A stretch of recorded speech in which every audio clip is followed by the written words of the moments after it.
Innal hamdalillah nahmaduhu wa nasta'inuhu wa nastaghfiruh wa na'udzu billahi min shururi anfusina wa sayyiati a'malina may yahdihillahu fala mudilla lahu wa may yudlilhu fala hadiya lahu ashhadu an la ilaha illallah wahdahu la syarika lahu wa ashhadu anna muhammadan abduhu wa rasuluhu la nabiyya ba'dah. Allahumma salli ala Muhammad wa ala alihi wa sahbihi wa man ittaba'al huda ila yaumil qiyamah. Usikum wa iyaya bitaqwallahi faqad fazal muttaqun. A'udzu billahi minasy syaithanir rajim.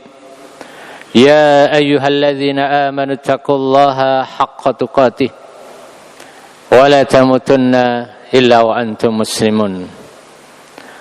Amma ba'd ayyuhal hadirun, jamaah salat Jumat yang kami muliakan. Di dalam gugusan ayat surat Al-Qasas ayat yang ke-77 ada satu potongan ayat, a'udzubillahi minasyaitonir rajim. Wala tufsidu fil ard innallaha la yuhibbul mufsidin. Janganlah kalian melakukan kerusakan di bumi, karena sungguhnya Allah tidak menyukai orang-orang yang berbuat kerusakan. Agama ini memang Islam maksudnya diberikan oleh Allah, diturunkan oleh Allah untuk menjaga kehidupan ini, selain untuk mempersiapkan kehidupan akhirat. Mengapa kehidupan ini perlu dijaga? Karena memang anak Bani Adam, keturunan Adam, manusia namanya, dia akan hidup di tempat yang namanya bumi ini. Dan Allah memberikan sarana-sarana untuk kehidupan ini yang sangat lengkap. Dari udara, langit, tanah, air, kayu-kayu, sumber daya alam dan lain sebagainya disiapkan oleh Allah untuk manusia agar dia bisa hidup dalam kesehariannya bersama keluarga-keluarga yang lainnya. Dan jika kita mengingat ayat-ayat ini dan hadis-hadis yang sangat banyak, ini sekaligus untuk menunjukkan bagaimana Islam ini punya tanggung jawab terhadap kehidupan ini. Islam dan seluruh orang-orang, seluruh umat pengikut dari Islam itu sendiri, kita manusia ini punya tanggung jawab. Para ulama kemudian memberikan 5 kategori apa yang harus dijaga bagi setiap kita ini, khususnya umat Islam ini. Apa yang harus dijaga dan itu ada di dunia ini? Yang pertama yang kita harus jaga adalah agama. Mengapa? Karena para ulama juga menyebutkan agama inilah yang akan menjaga negara. Artinya menjaga kehidupan ini juga. Jika hari ini sumber daya alam itu diolah oleh negara, itu punya kaitan apakah negara itu memberikan porsi yang cukup terhadap yang namanya agama. Yang kedua, kita punya kewajiban untuk menjaga jiwa. Yang satu dengan yang lainnya punya kewajiban untuk menjaga kehidupannya. Tidak boleh membunuh, tidak boleh menyakiti, tidak boleh melakukan berbagai macam hal yang merugikan. Yang ketiga, kita punya kewajiban untuk menjaga harta. Harta kita banyak sekali. Keempat adalah menjaga kehormatan. Di dalam jiwa ada kehormatan. Indah sekali kalau kita buka Al-Quran, ya, luar biasa. Hadis juga demikian. Kita diberikan perhatian bagaimana, ya, menghormati tetangga, menghormati ayah dan ibu, menjaga anak-anak, menjaga orang lain, bahkan ada fikih daulah, menjaga negara. Luar biasa harta ini. Dan yang terakhir adalah menjaga darah setiap orang. Tentu kita tidak membahas kelima-limanya. Kita hanya akan membahas sedikit saja terkait dengan kewajiban kita menjaga harta ini. Bumi ini adalah harta kita. Bumi dan seluruh isinya ini adalah harta yang Allah berikan kepada kita untuk apa? Tidak sekedar untuk hidup ini ternyata, tapi juga untuk menjadi sarana pengabdian kita kepada Allah Subhanahu wa ta'ala.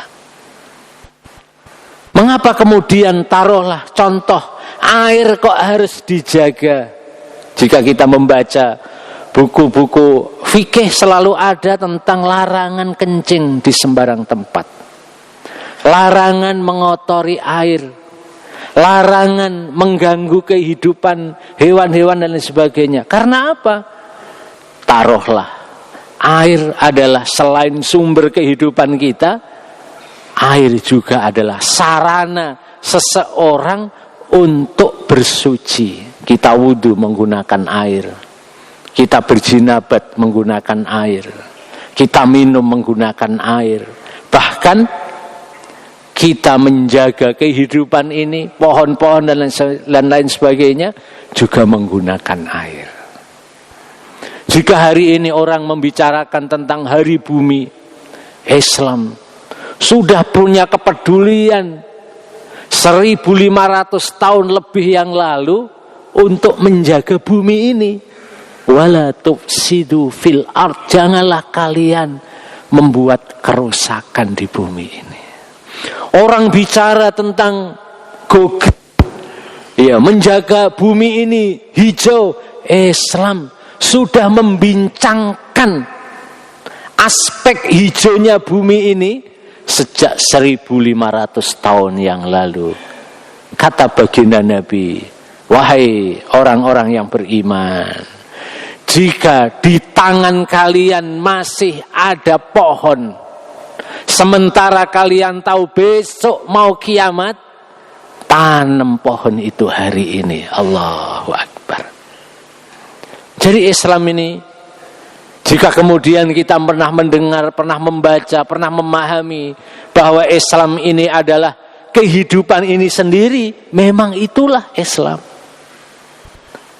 Islam ini diturunkan oleh Allah untuk menjaga ekosistem kehidupan ini. Agar apa? Agar ada keseimbangannya. Nanti kita melihat ajaran tentang hijrah. Untuk apa? Biar bumi ini seimbang. Tidak ngumpul di satu tempat akhirnya memunculkan kerusakan ekosistem dan lain sebagainya. Masyarakat kemudian melakukan hijrah. Mungkin pemerintah memberikan sarana namanya transmigrasi barangkali. Orang-orang banyak juga yang bermigrasi ke tempat yang lain. Agar apa? Agar kehidupan ini memberikan kebahagiaan. Dan pastilah kerusakan-kerusakan yang ditimbulkan dari ulah manusia, pastilah dia akan memberikan kontribusi hilangnya kebahagiaan bagi kehidupan ini sendiri. Aku qouli hadza fastaghfiru li wa lakum wa lisairil muslimin wal muslimat innahu huwal huwal ghafurur rahim.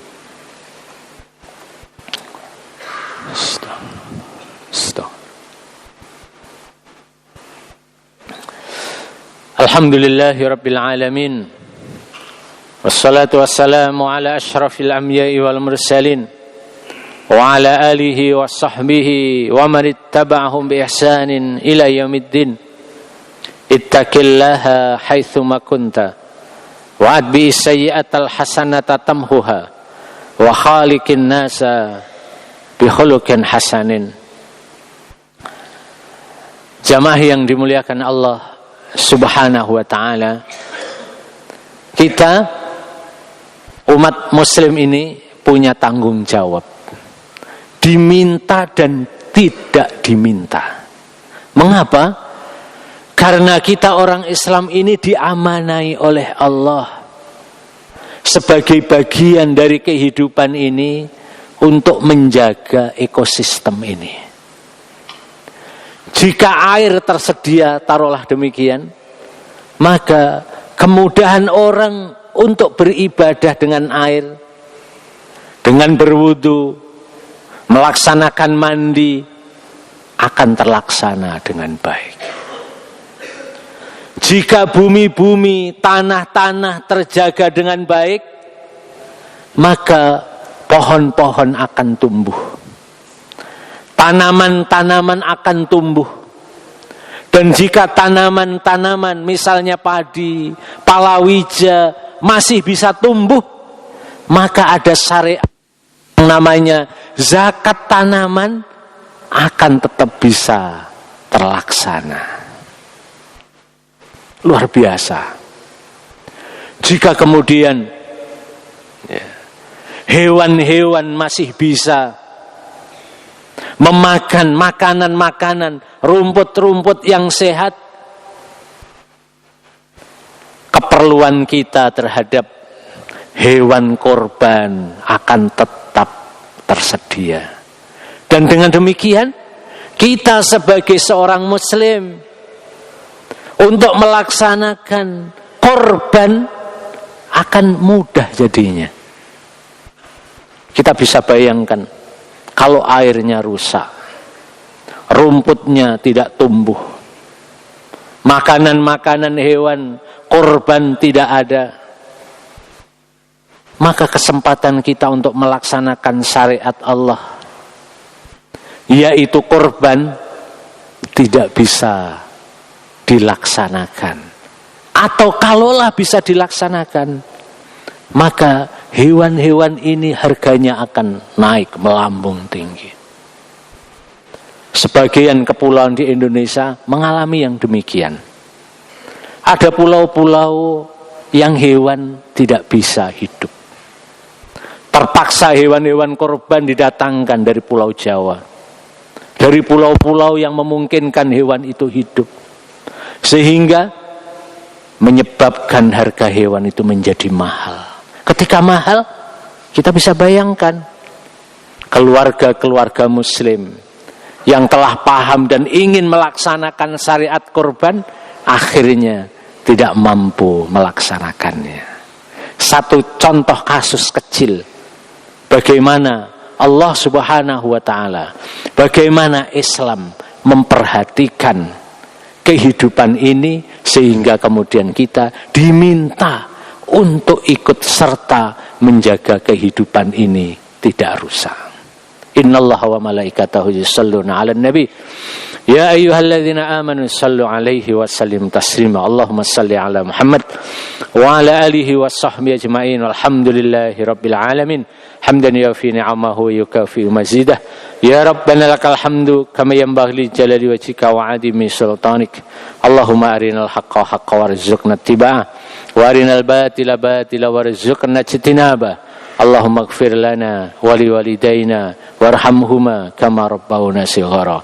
Allahumma hab lana min azwajina wa dhurriyyatina qurrata a'yun waj'alna lil muttaqina imama. Allahumma ighfir lana wa li ikhwanina alladhina sabaquna bil iman wa la taj'al fi qulubina illa lil ladzina amanu rabbana innaka ra'ufur rahim. Rabbana atina fid dunya hasanah wa fil akhirati hasanah wa qina adzabannar. Walhamdulillahi rabbil alamin. Aqimissalah.